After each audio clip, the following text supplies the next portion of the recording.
pleasure to meet y'all at last, and welcome back to films I should have talked about years ago.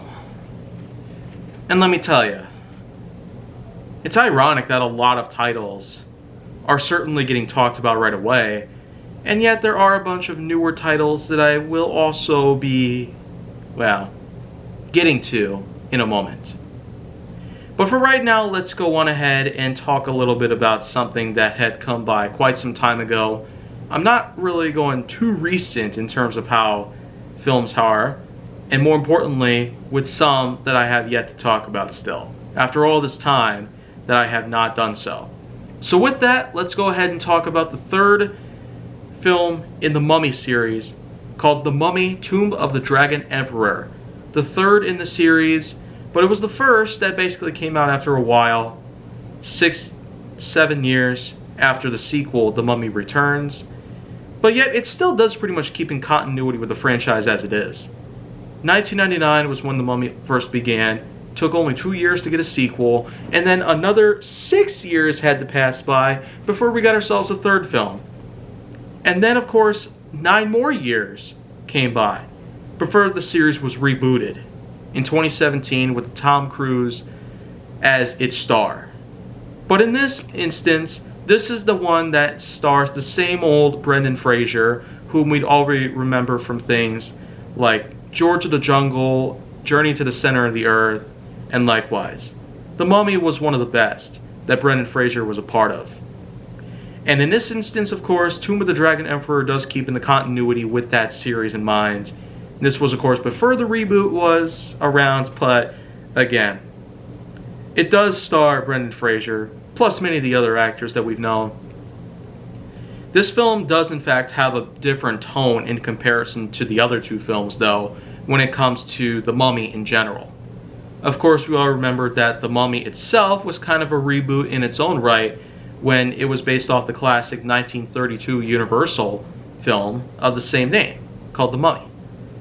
It took 67 years for that thing to get rebooted, and then, of course, another 2 years passed where a sequel was made, and then we got ourselves another sequel the same time that Indiana Jones got itself a bit of a reboot sequel in and of itself, pretty much.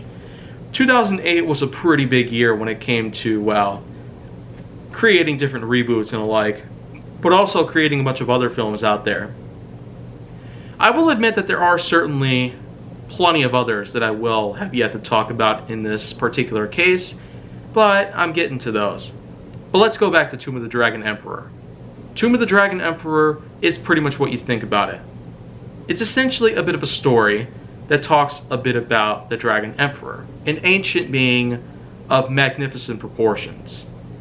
And let's just say that this one right here does in fact fall down into a large pit where it cannot climb back out, and that's pretty much for a few good reasons by any means. There are a ton of liberties being, well, used in this instance, and then we have ourselves the characters not necessarily being at the top of their performance line.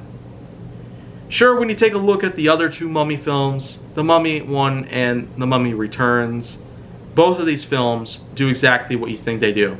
They sort of reboot the classic Universal film by giving us a first-hand look back into the year 1925 and then into, well, almost a full decade later. But here, let's just say, it's probably not necessarily one to, well, talk about by any means. I feel like that the details on this are so forgettable, then, well, I'd probably have to just look up on my phone just to find out exactly what I could talk about, so, well, let's just say that looking at my phone, it does suggest that, well, Tomb of the Dragon Emperor is certainly without its doubts by any means. It does basically suggest, when I look it up on Google, that, well, it's at a healthy 1 hour 52-minute mark in terms of its duration, but the main reason why it's being rated pretty darn low by most critics and the like, with a 12% on Rotten Tomatoes and only 31% on Metacritic. But the thing is, it still did a pretty good attempt So much so that it managed to get itself a good box office score of over $400 million.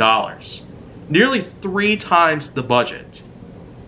But when you really consider many other things that take into place, obviously alongside the cast with the main star Brendan Fraser, you have Maria Bello, Jet Li, Luke Ford, Michelle Yeoh, John Hannah.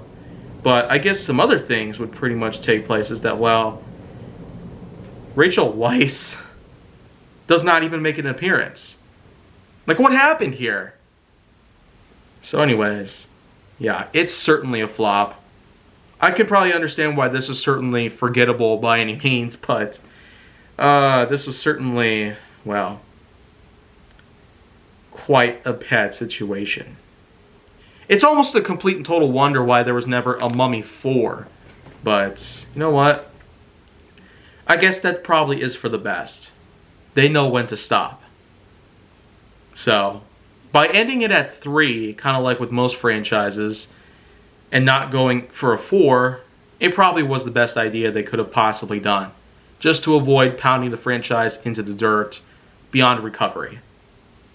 So, but if I wanted to go give this one a score, it's pretty tough. Again, there's lots of details I've already forgotten about by this point, even though I watched this film not very long ago, also on Netflix. I mean, it's just crazy how a lot of things out there are so bad that they can somehow be forgotten in just days or weeks at a time. But you know what, though? I still remember a couple things. A lousy ending, not so much plot to work with, and a somewhat very slow pace. So, amongst the many bad scores it was given, I might as well agree with them by this point. I'm only giving this film a 4.9 out of 10. So, 4.9. It doesn't really mean that it's the worst that I've ever seen, because I've seen way worse out there. Oh, but let's not forget, I might as well say that things are probably going to take a turn for the worse one of these days. But until that happens, let's just say that things are probably going along very smoothly. I will consider my work to be pretty nice by this point. And so, that's probably going to be it for today. But if you want to see more, go down to my channel. Then make sure that you like, subscribe, comment, follow me on social media, and stay on the Hollywood side.